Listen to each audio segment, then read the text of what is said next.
In this video, I'm going to show you how to set a stop loss on TradeLocker. So the first thing you want to do, you want to sign into your account on demo.tradelocker.com or live.tradelocker.com, depending on which one you have. And then here on the left, you want to go to Spaces and click on Trade.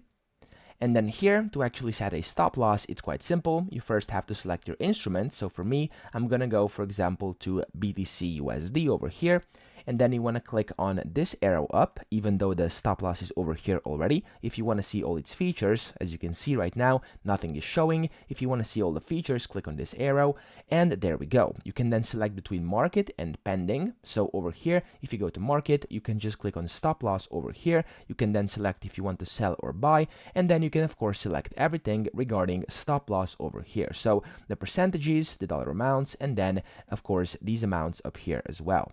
Now, you can also, of course, take profit if you would like to. You can do this over here as well. It's entirely up to you, but you can do exact same thing. If you are on the pending, you can also set the stop loss over here, and then you can set the price and the ticks as well, and then either buy over here or sell over here. So this is completely up to you, but that is where you can find the stop loss and set it for yourself. So I hope this video helped you out. If it did, please subscribe to the channel and help me out as well.